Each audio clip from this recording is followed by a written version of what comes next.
If you're new in town or just new to this whole podcast thing, you're tuning in to Law by Night, the podcast that discusses all things vampiric with no fear of breaching the Masquerade. In this episode, we shall discuss the Path of the Sun, one of the philosophical paths of enlightenment adapted by Cainites to control the beast, to help you roleplay vampires fueled by evolving rejection.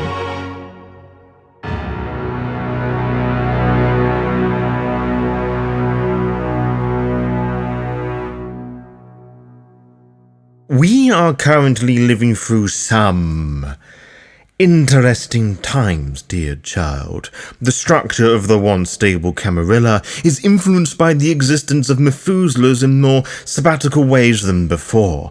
The Week of Nightmares reinforced the existence of the antediluvians, despite some of our oldest princes pertaining to the Ventrue clan being able to dictate their lineage back to Ventrue himself. There are also those few that are as old as I myself who are able to do the same thing with their respective antediluvian, but I suspect you already knew this.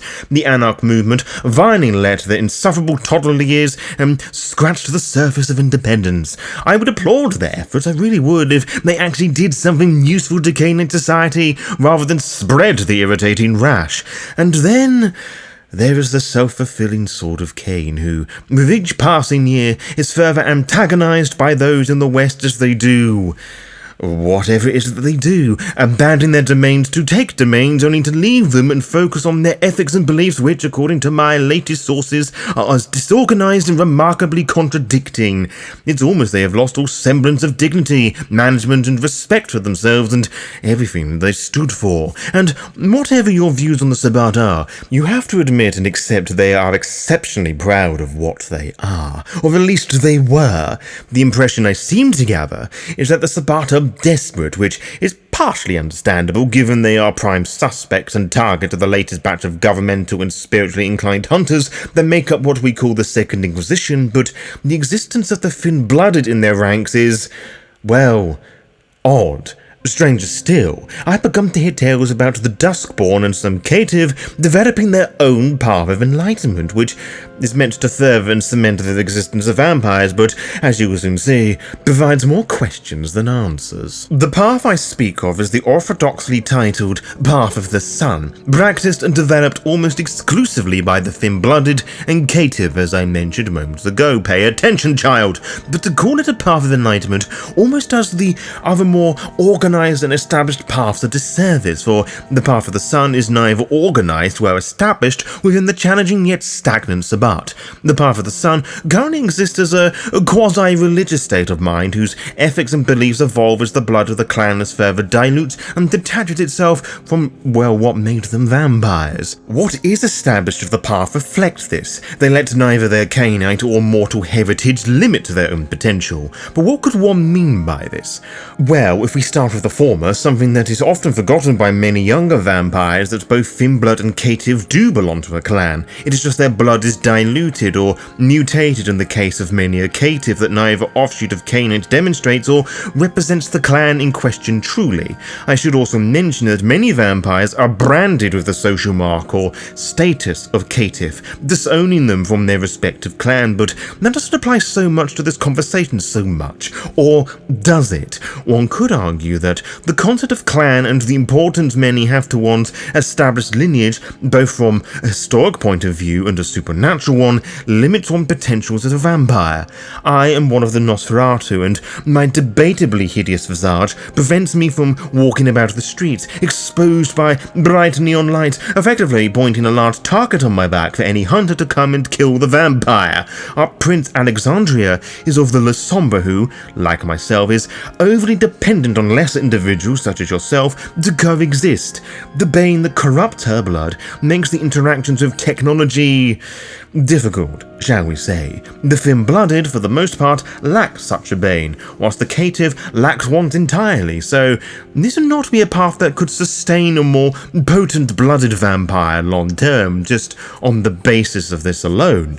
Regarding the second point, the mortal limitations, the thin-blooded and some caitiff are closer to humans in terms of vampiric potency than the vampires that cause them to feed on blood. Yet, many of them, particularly the Duskborn, have developed a frightening gift to walk in the sunlight, some able to do this with greater ease than others. We have discussed this before, so this should not be alarming to you in the context of absorbing information.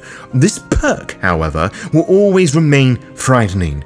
Obviously, many have turned this into a weapon they wield to their advantage.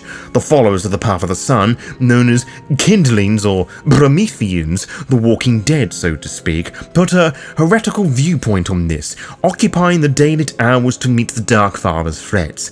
Many of these Prometheans are decorated with burn scars and disfigurements they wear as badges of defiance and sufferance in Cain's name.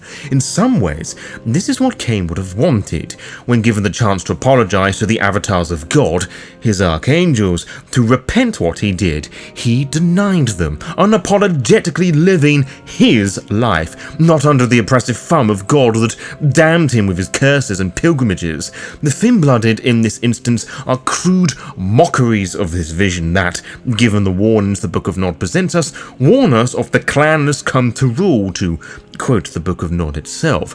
It is probably this passage, combined with their day-walking potential, they see themselves as heralds of a new dawn, a new race of Cainite, so to speak. Of course, you and I know these Prometheans are not a new breed of vampire, but you can see how one can be indoctrinated into this belief, whether embraced or perhaps more appropriately, born into the Sabbat, or what is just as likely, those that are ostracized from other sects, died and frustrated being beaten into submission to feel shameful of what they are, runts of greater, truer vampires. As such, the would-be Prometheans may not serve what the Sabbat deem as polluted bloodlines of the antediluvian, a ridiculous premise perhaps, as there are far more vampires pertaining to the vampiric status of neonate and beyond than there are thin-blooded, but that is a very literal way of thinking. Yes, many of the Cainites that exist in the Sabbat represent their clan founders, such as the soul and heart of the Sabbat, the La Sombra and Zamnitsi respectively, and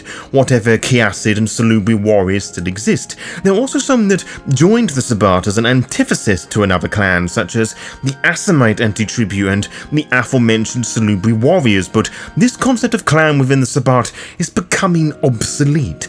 The concept of clan is an explicit legacy of the antediluvians. Without them, there are no clans, which are the next steps many within the Sword of Cain are taking to distance themselves from the demigods they wish to destroy, further eliminating the concept of individualism amongst all the members of the sect.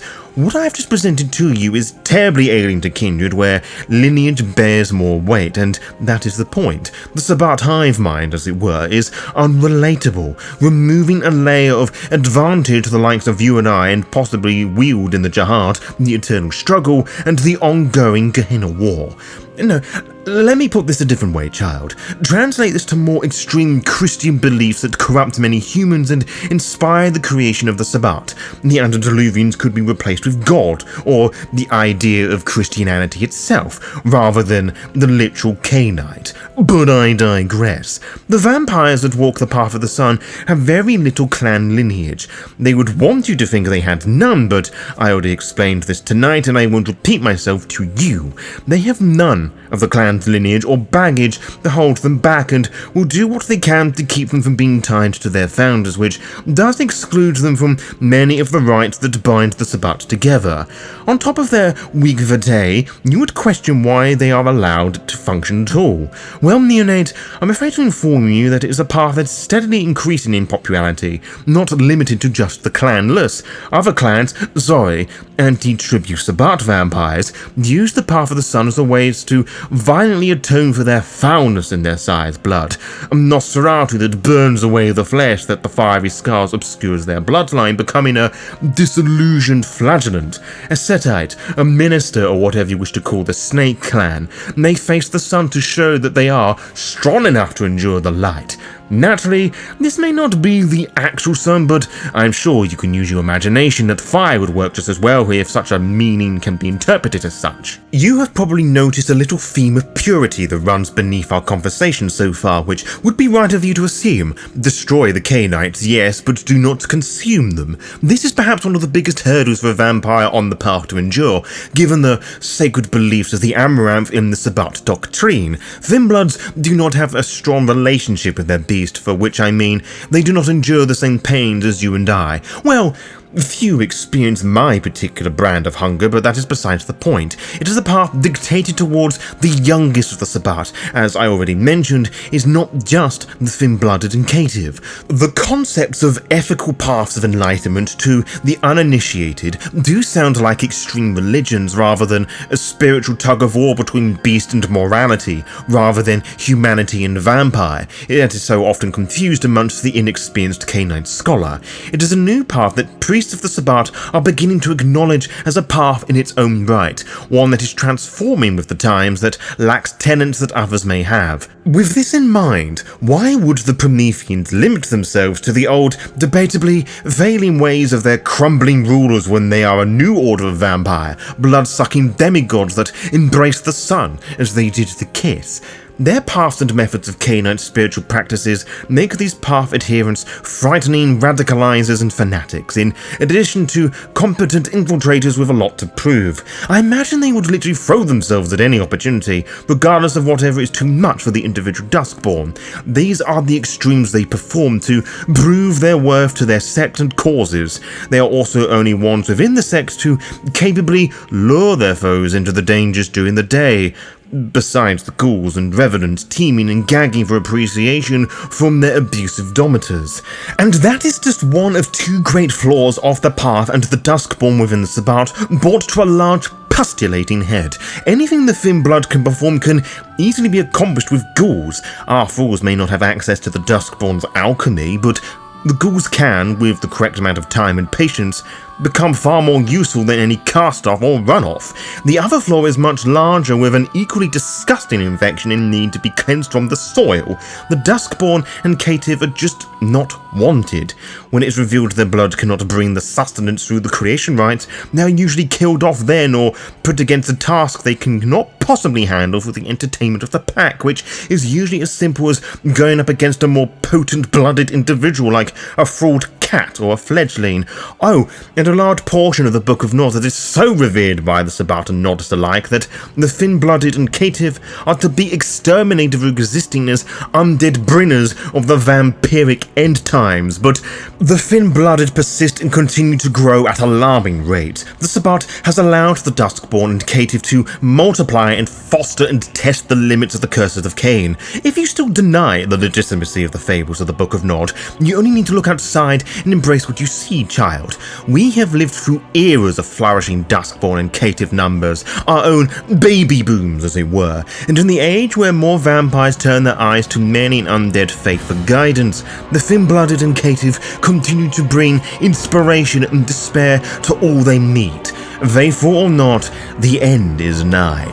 This is the time of the thin-blooded. To be kept updated, follow the Law by Night VTM Twitter and Instagram pages to find out when we upload each episode. You can also find out by subscribing to the YouTube channel and clicking on the little bell, and you'll be immediately notified when the latest episode is live. Until next time, farewell.